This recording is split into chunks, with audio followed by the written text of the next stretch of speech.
Hey everyone, today I'm going to be continuing critical question 2, and I'll be talking about how sports medicine addresses the needs of the specific athletes, in this case, females. So there are certain things that sports medicine needs to address, and these include eating disorders, iron deficiency, bone density, and pregnancy. In this video, we'll just be looking at these two, just these two. The other two we won't actually be looking at, and that's because right now this video is already going to be long enough, so we're just going to be looking at these two today. So I'm going to be talking about the few questions that you must know about this. So first off, why is sports medicine required for female athletes? Well, female athletes, right, if they do participate in vigorous physical activities, they can be at risk of specific medical concerns, which do affect health and performance. So just like any other athlete, but just imagine if we're talking about children. When we're talking about children, they also have some certain risks related to themselves. In the same case, females also have these certain things which will make a big difference to their health and performance when they do participate in sport and vigorous physical activities. So basically, generally, females are at risk of specific medical concerns if they do participate in sport and vigorous physical activities. So therefore, I've written hence, sports medicine needs to be used in order to allow for the safe participation of female athletes in sports/exercise. So, question 2: what basic factors have an effect on health and performance? So, what we really need to know here is that what things can you characterize having an effect on their health and performance? So that includes stuff like amount of physical activity in females, how much they actually do, the intensities of physical activity, media image, insufficient nutrient uptake, and peer. So some basic factors such as media images. Just think of it this way: if media images says that you must have a skinny body, or they show these celebrities with really skinny bodies, that's actually going to have a pretty negative effect on females when they want to look at their health and performance. And if they do get motivated or even think about that image as a way of reflecting their health, that's going to be bad for them. So then, our third question: what 4 factors need to be addressed by sports medicine in female athletes? Well, this is a part of the syllabus, and this is something you need to remember. Eating disorders, iron deficiency, pregnancy, and bone density.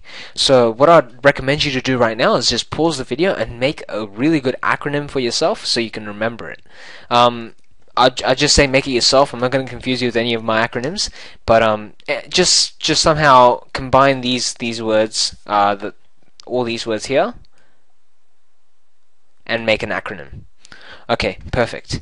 So we'll now move on to the first part, eating disorders. Today I'll only be covering eating disorders and iron deficiency. So for the first part, eating disorders, what are some examples? So you might have heard of anorexia nervosa, or even bulimia nervosa, and might as well have just also heard about disordered eating, which is the most popular, such as binge eating, or not eating for a long time then eating this, or just these the types of eating which is very disordered and not actually on a regular basis. So anorexia nervosa and bulimia nervosa, they're both common examples of eating disorders which you can actually get diagnosed as, and they're really terrible eating disorders. You don't need to know them specifically for this course, but if you do want to, you can just quickly research them and have a look at what they are. It's just good to know these examples for the course.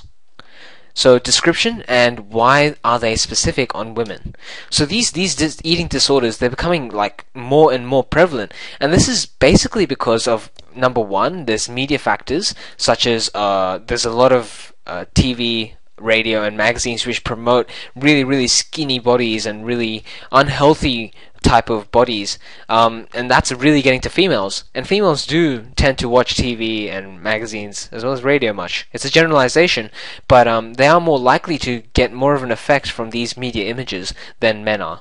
Additionally, with this you have the sports requiring a certain body shape. So if you just think about gymnastics and swimming, in gymnastics and swimming they want you to be like sleek, they want you to be very very skinny pretty much, and these sports can cause negative peer pressure from either the coaches or the parents or just from themselves even, just to achieve such a goal which is so skinny.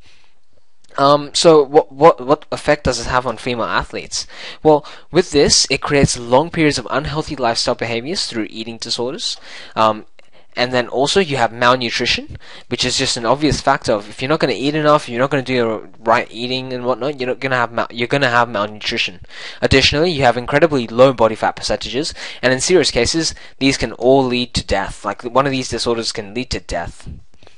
So now strategies. Basically, what does sports medicine do to actually aid this, to prevent this, have safe participation in sports? Well, coaches and parents, they must place realistic expectations from the athlete. Now, you might argue with me, oh yeah, that's not sports medicine, but believe it or not, it is sports medicine. Stuff like this, these strategies are specifically sports medicine. A way to prevent the athlete from having any injury and to protect them and make sure they have a safe pathway in playing whatever sport or whatever exercise they are doing.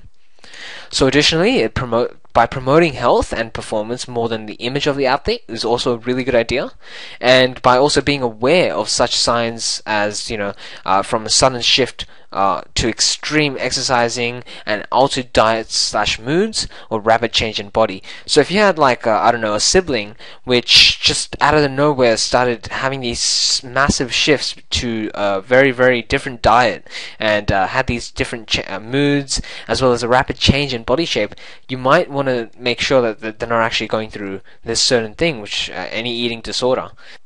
Okay, so now we move on to iron deficiency. So iron deficiency is also called anemia, and anemia is actually quite popular.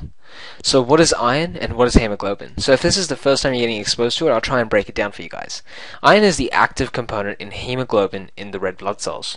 Now, this is like a three-step process. So there's iron is inside hemoglobin, and hemoglobin is found in the red blood cells. And now you might ask, what is hemoglobin? Well, hemoglobin is in charge of carrying oxygen around the body to the working muscles and organs. So that's the very short definition that you need to know, and you should really start off anything about iron deficiency with this type of sentence. So what causes its deficiency?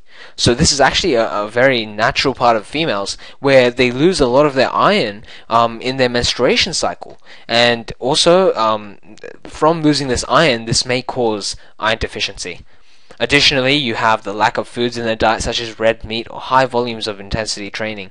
Because in females, it's found that they don't have that much red meat as males do.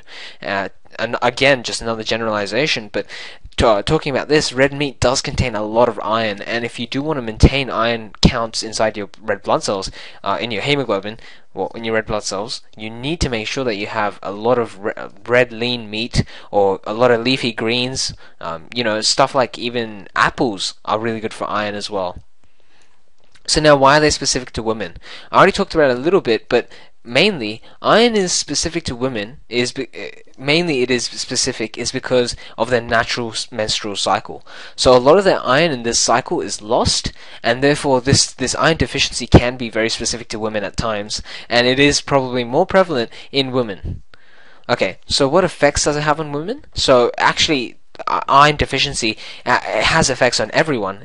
It isn't actually very specific to women in its effects, but what it actually does is that it gives you feelings of early fatigue, low levels of energy, and all of these effects have a detrimental effect on the ability to train and perform adequately. So that's something that you need to know, that by these women having these low iron counts, they can easily feel these the feeling of early fatigue as well as low levels of energy. So just imagine, walking around and just feeling completely dead. You might have a low iron count if that's true, or might as well have just not gotten enough sleep. So what are some strategies that we can use to combat this? Well, once discovered that iron deficiency is present, a few things can actually be done. And first off, it can be an adequate intake of iron-heavy foods. So you have to have foods such as lean red meat, tuna, leafy greens, and foods rich in vitamin C, which overall enhances iron absorption. So overall, that's the entire thing, and I've only gone through the first two. I've only gone through eating disorders and iron deficiency. In the next one, I'll be going through pregnancy and bone density. Thank you.